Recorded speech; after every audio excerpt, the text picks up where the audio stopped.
Hello, नमस्ते, प्रणाम। मैं माँ भारती। और आप अपना नाम बताएं। है दोस्तों, नमस्ते प्रणाम। मैं रीना भार्गव, मेरे यूट्यूब चैनल में आप सभी का स्वागत है।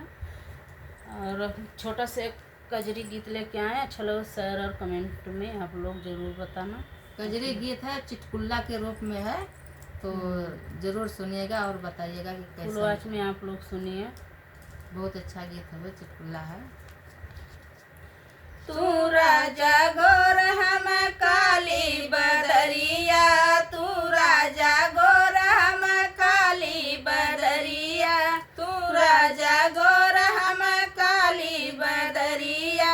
चला चलिए राजा वही कुवनवा, चला चलिए राजा वही कुवनवा। तू भरिया पानी हम खींचब रसरिया, तू भरिया पानी हम खींचब रसरिया। तू राजा गोर हम काली बदरिया, तू राजा गोर हम काली बदरिया, तू राजा गोर हम काली बदरिया।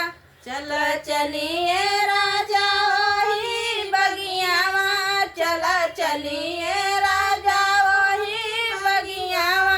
तू तोरा फुलवा हम भरब डलरिया, तू तोरा फुलवा हम भरब डलरिया, तू तोरिया फुलवा हम भरब डलरिया।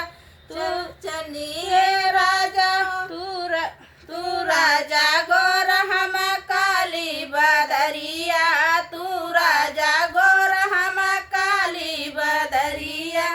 चला चलिए राजा वही सड़किया, चला चलिए राजा वही सड़किया। चला चलिए राजा वही महलिया, चला चलिए राजा वही महलिया। तू सोइया से जिया हम डोलाइब बेनिया, तू सोइया से जिया हम डोलाइब बेनिया। चला चलिए राजा वही महलिया, चला चलिए राजा वही महलिया। तू राजा गोर हम काली बदरिया, तू राजा गोर हम काली बदरिया।